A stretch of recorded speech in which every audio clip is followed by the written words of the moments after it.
আমরা অনুশীলনী 9.1 এই অঙ্কগুলো করব। এছাড়া উদাহরণের অঙ্কগুলো আমরা করব। প্রথমে আমরা অনুশীলনীর অঙ্কগুলো সলভ করব, ঠিক আছে? আর এর আগের ক্লাসের যে সূত্রগুলো তোমাদের দিয়েছিলাম 23টা সূত্র, ওই সূত্রগুলো কি তোমাদের মুখস্থ আছে কিনা? এখন আজকের ক্লাসে আমরা 1 থেকে শুরু করব। আর যারা আমার কোর্সে এখনো জয়েন হও নাই তারা এই নাম্বারে যোগাযোগ করো। 20% ডিসকাউন্ট চলতেছে।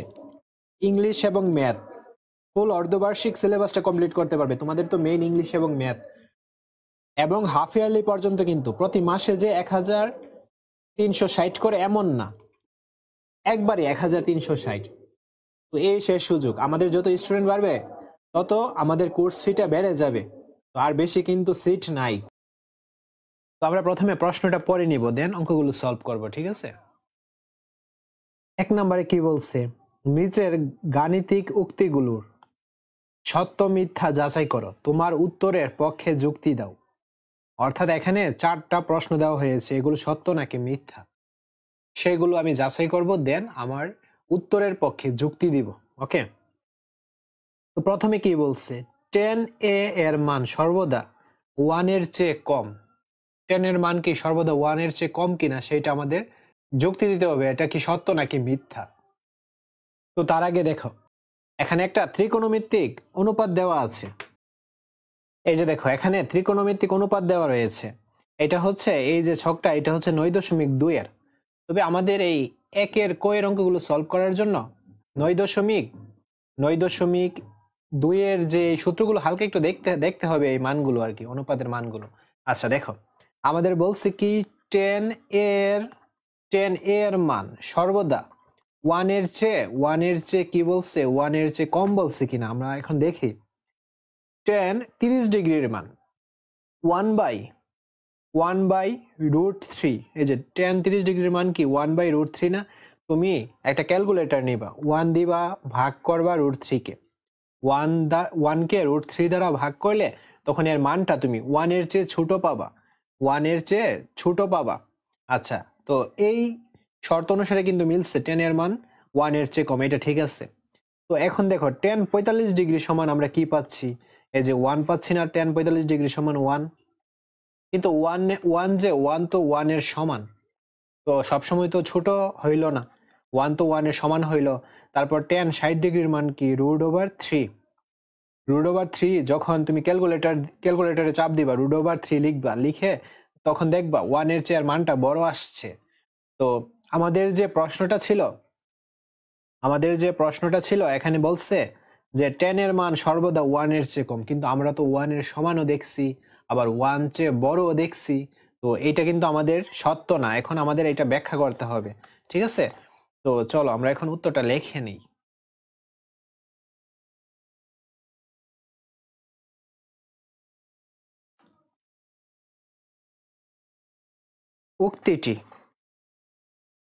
উক্তিটি হচ্ছে মিথ্যা, উক্তিটি কি মিথ্যা। এখন যুক্তি দিব আমরা। এর মান 30 ডিগ্রি, 45 ডিগ্রি এবং 60 ডিগ্রি মানের জন্য আমরা কিন্তু এর মান 0 ডিগ্রিও পেয়েছি, 90 ডিগ্রিও পেয়েছি। আচ্ছা, 0 90 বাদ দিলাম, 30 45 এবং 60 ডিগ্রি মানের জন্য। তো 10 যদি 30 ডিগ্রি হয়, আমরা এর মানটা, এর অ্যান্সারটা কিন্তু দেখছি 1/√3। এখন যা 1/√3 ক্যালকুলেশন করে দেখলাম এটা 1 এর চেয়ে ছোট, 1 এর চেয়ে কি ছোট।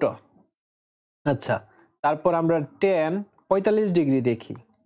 10 45 ডিগ্রি সমান আমরা 1 দেখিয়েছি, যা 1 এর কি, যা 1 এর সমান। তারপর আমরা 10 60 ডিগ্রি দেখিয়েছি, 10 60 ডিগ্রি সমান কি দেখেছি, √3, যা 1 এর চেয়ে কি, যা 1 এর চেয়ে বেশি। তারপর এখানে অর্থাৎ দিতে পারো, অর্থাৎ 10a এর মান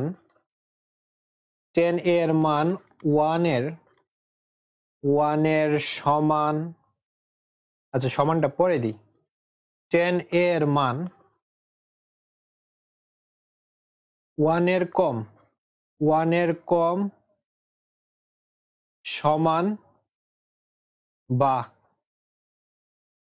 বেশি হতে পারে, বেশি হতে পারে। এই যে এতটুকু, এতটুকু হচ্ছে যুক্তি, আমরা জাস্ট যুক্তিটা দিলাম, ঠিক আছে? আর এগুলো যে পরীক্ষায় আসবে এমন না, এগুলো জাস্ট আমরা শেখার জন্য শিখতেছি। পরীক্ষায় এগুলো আসে না, সৃজনশীল এমসিকিউতে এইগুলো আসে না।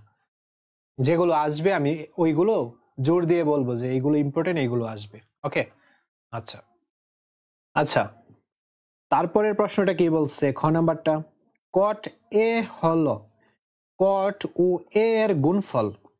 কট এ হলো কি? কট, আচ্ছা আমরা আবার দেখি প্রশ্নটা।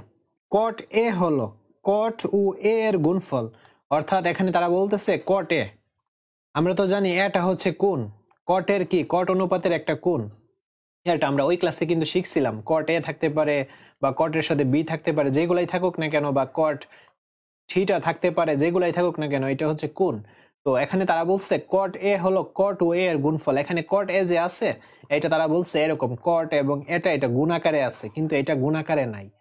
হ্যাঁ, আমরা এখন এটার ব্যাখ্যাটাই আমরা এখন দিব এখানে। এই যে দেখো, খ নাম্বারটা এখানে লিখতেছি, উক্তিটি মিথ্যা, উক্তিটি উক্তিটি হচ্ছে মিথ্যা। কট এ প্রতীকটি, কট এ প্রতীকটি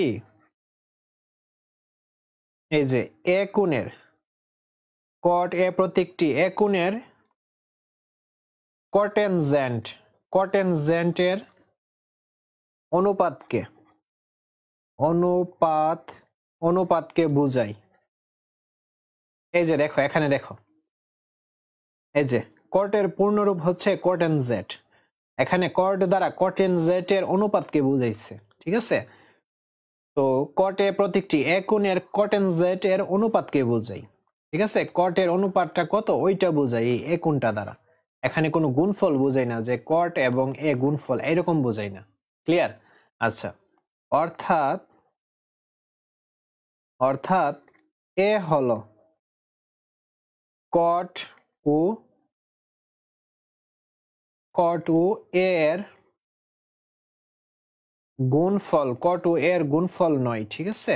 আমরা খ নম্বরের অ্যান্সারটা কিন্তু দেখছি, আমরা খ নম্বরের অ্যান্সারটা আরেকবার বলছি। এগুলো ইম্পর্টেন্ট না, তো আমি আবার রিপিট করতেছি না, তোমরা ভিডিওটা রেকর্ড তো থাকবে, ভিডিওটা দেখে নিবা আবার। আচ্ছা, তারপর বলো, এ এর কোন একটি মানের জন্য, এ এর কোন মানের জন্য sec a equals to 12/5 হয়। অর্থাৎ আমাদের এখন মান বের করতে হবে। sec এর মানটা যে 12/5, এটা কোন মানের জন্য হয়েছে, এই মানটা আমাদের বের করতে হবে। গ নাম্বার, তো দেওয়া আছে, দেওয়া আছে sec a equals to কি 12/5। sec সমান আমরা লিখতে পারি, আমরা এর আগের ক্লাসে কি শিখছি, সূত্রটা যে শিখছিলাম প্রথম 8টা সূত্র, sec সমান 1/cos বা cos সমান 1/sec, এটা শিখছিলাম না? sec সমান আমরা কি দিব 1/ এই যে cos, আর এর অনুপাত এর কোনটা কি a আছে, এই যে এটাও দিতে হবে, sec সমান কি 1/cos a। আচ্ছা, দেন 12/5 দিব।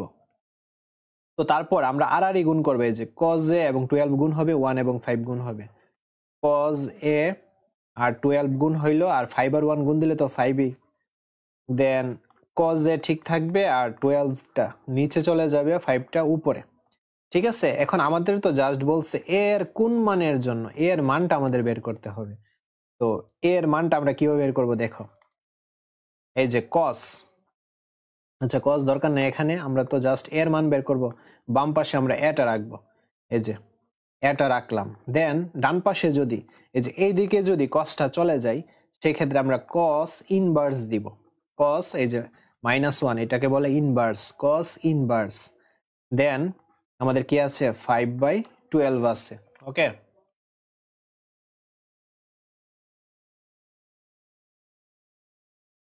আমাদের কি আছে 5/12 আছে। আচ্ছা, এখন তুমি এটাকে ক্যালকুলেটরে কিভাবে করবা?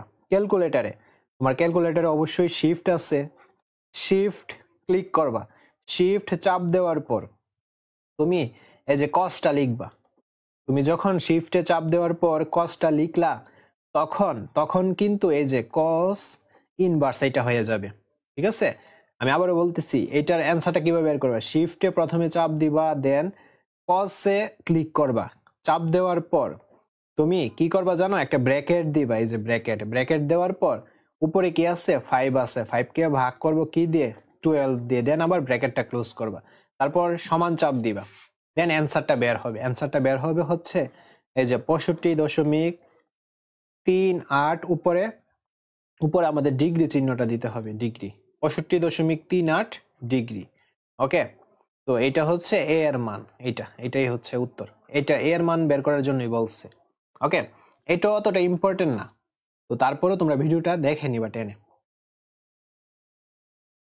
আচ্ছা, তারপর আমরা ঘ নাম্বারটা দেখি। দেখো, কজ হলো কটেনজেন্ট এর সংক্ষিপ্ত রূপ। তো কজ কিন্তু কটেনজেন্ট এর সংক্ষিপ্ত রূপ না। আমরা যদি ছকটার দিকে খেয়াল করি, এই যে দেখো ছকের দিকে খেয়াল করি, কসের পূর্ণরূপ হলো কোসাইন, CUSINE, কোসাইন। তো আমরা এখন এইটাও লিখব। দেখো, ঘ, উক্তিটি মিথ্যা। কস হলো কোসাইনের, কস হলো কি কোসাইনের সংক্ষিপ্ত রূপ। কসটা কি কোসাইনের সংক্ষিপ্ত রূপ। কসটা হলো কোসাইনের সংক্ষিপ্ত রূপ। কসটা কিন্তু এই যে কটেনজেন্টের সংক্ষিপ্ত রূপ না, কটেনজেন্টের সংক্ষিপ্ত রূপ হচ্ছে কট। ঠিক আছে, তো এই হলো একের অ্যান্সারটা। একটা কিন্তু ইম্পর্টেন্ট না, আমি আবারও বলতেছি।